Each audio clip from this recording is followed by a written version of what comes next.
दुनिया की सबसे बड़ी बोइंग संस्था अब अमेठी के लोगों का करेगी निःशुल्क इलाज। आपको बताते चलें कि आज 2 दिवसीय दौरे पर अमेठी पहुंची केंद्रीय मंत्री स्मृति ईरानी ने अपने दौरे के आखिरी दिन जगदीशपुर ट्रामा सेंटर पहुंचकर बोइंग संस्था के द्वारा लगाई गई सिटी स्कैन मशीन का किया उद्घाटन। आपको बताते चले कि केंद्रीय मंत्री स्मृति ईरानी के साथ बोइंग संस्था के कुछ डायरेक्टर व अधिकारी रहे मौजूद और वहीं जिले के सीएमओ के साथ केंद्रीय मंत्री स्मृति ईरानी ने फीता काटकर सिटी स्कैन व डायग्नोस्टिक सेंटर का लोकार्पण किया। आपको बताते चले कि इसी दौरान स्मृति ईरानी जैसे अस्पताल से बाहर निकल रही थी, वैसे एक दिव्यांग रास्ते में बैठकर केंद्रीय मंत्री स्मृति ईरानी का इंतजार कर रहा था कि इसी दौरान स्मृति ईरानी की निगाह उस व्यक्ति पर पड़ी और स्मृति ईरानी ने तुरंत रुककर उस व्यक्ति से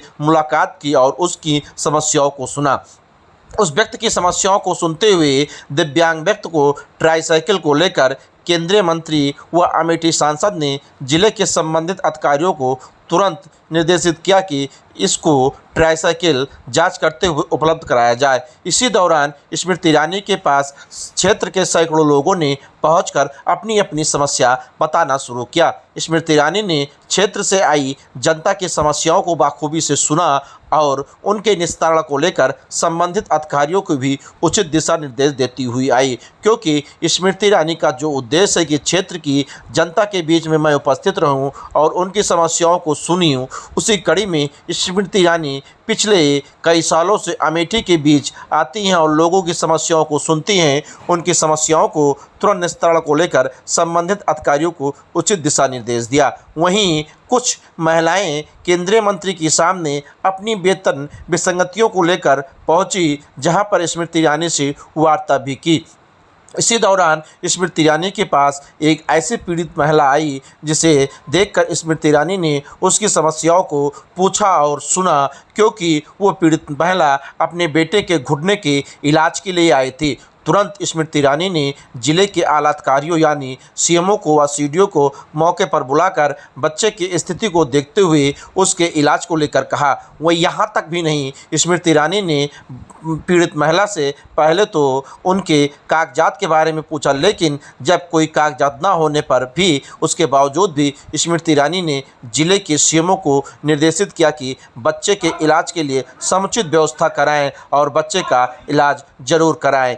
और आज ये वक्त आया है कि देश और विदेश की सबसे बड़ी एयरक्राफ्ट कंपनी अमेठी में स्वास्थ्य के प्रति और छोटे बच्चों की शिक्षा के लिए योगदान देने आए हैं। बोइंग कंपनी का मैं और मेरी पार्टी के सभी कार्यकर्ता विशेष आभार व्यक्त करते हैं। ट्रॉमा सेंटर में सीटी स्कैन की व्यवस्था के साथ साथ आज यहाँ पर हमने संकल्प लिया है कि 100 से ज़्यादा मेडिकल कैंप्स हम लोग इंडियन मेडिकल एसोसिएशन, सीएमओ साहब, बोइंग और डॉक्टर्स फॉर यू के सौजन्य से करेंगे। अमेठी के इतिहास में पहली बार डिजीज़ मैपिंग हुई है, मतलब हर गांव में किस प्रकार की बीमारियां हैं, हर ब्लॉक में, न्याय पंचायत में किस प्रकार से स्वास्थ्य की कोई चुनौती है, ये करना डिजीज़ मैपिंग बहुत ही अनिवार्य था ताकि आगे की स्वास्थ्य की दृष्टि से जो पृष्ठभूमि बनानी है, जो समाधान देना है, वो देने के लिए ये कार्य मेरे निवेदन पर ज़िला प्रशासन ने किया, उसके लिए उनका आभार व्यक्त करती हूँ। आपको याद दिलाना चाहूँगी कि ये वो लोकसभा क्षेत्र है जिसमें भले ही कांग्रेस का सांसद रहा, सपा के विधायक रहे, लेकिन आज तक कभी भी ना मेडिकल कॉलेज आया, मेडिकल कॉलेज तो छोड़िए, कभी ऑक्सीजन का प्लांट तक नहीं लगा। डायलिसिस के लिए लोगों को लखनऊ जाना पड़ता था। आज प्रधानमंत्री जी के आशीर्वाद से डायलिसिस की व्यवस्था है। आज प्रधानमंत्री जी के आशीर्वाद से कैंसर स्क्रीनिंग की व्यवस्था है। मोदी योगी राज में न सिर्फ ट्रॉमा सेंटर बल्कि रेफरल का काम भी यहाँ पर तेज़ी से हो रहा है। और अमेठी एकमात्र वो लोकसभा क्षेत्र है जहाँ पर कोविड में ऑक्सीजन की कमी की वजह से किसी की भी मृत्यु नहीं हुई, ये रिकॉर्ड है। तो मेरे लिए ये बहुत ही संतोष की बात है।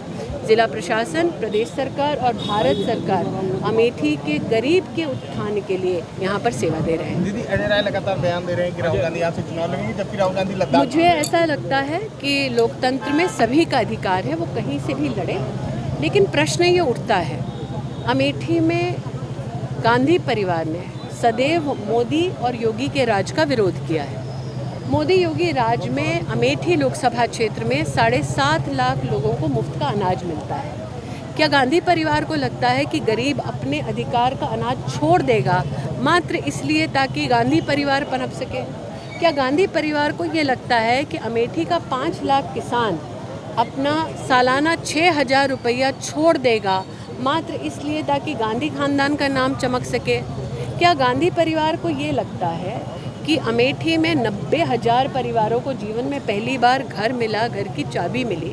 क्या 90,000 लोग अपना घर त्याग देंगे मात्र इसलिए कि गांधी परिवार का घर बस सके? क्या अमेठी में आज 3 लाख लोगों को जीवन में पहली बार शौचालय मिला? आपको लगता है वो अपना शौचालय इसलिए छोड़ देंगे अमेठी में ताकि गांधी परिवार चमक सके? लोकतंत्र में सबको कहीं से भी चुनाव लड़ने का अधिकार है, लेकिन मैं आज पूछती हूँ, जिन्होंने जब अमेठी छोड़ा तब जाके दक्षिण में अमेठी के नागरिकों के बारे में जिस प्रकार की अभद्र टिप्पणी की कि हमारे लोगों का विवेक मर चुका है, जो लोग वोटर को राक्षस कहते हैं, आपको लगता है अमेठी की सम्मानित जनता ऐसे लोगों को स्वीकार करेगी? तो मैंने जितना अमेठी को 10 वर्षों में एक एक गांव, एक एक गली जाकर समझा है, अमेठी अपने आत्मसम्मान से कभी भी समझौता नहीं करेगी। दीदी, पिछली बार राहुल गांधी ने 2 जगह से पर्चा भरा था, अभी 2 जगह से लड़ेंगी क्या? मैं इतना ही कहना चाहूँगी, वो अपनी पार्टी के मालिक हैं, मैं अपनी पार्टी की कार्यकर्ता हूँ, लेकिन भागने की इतिहास मेरा नहीं रहा है, उनका रहा है। Thank you.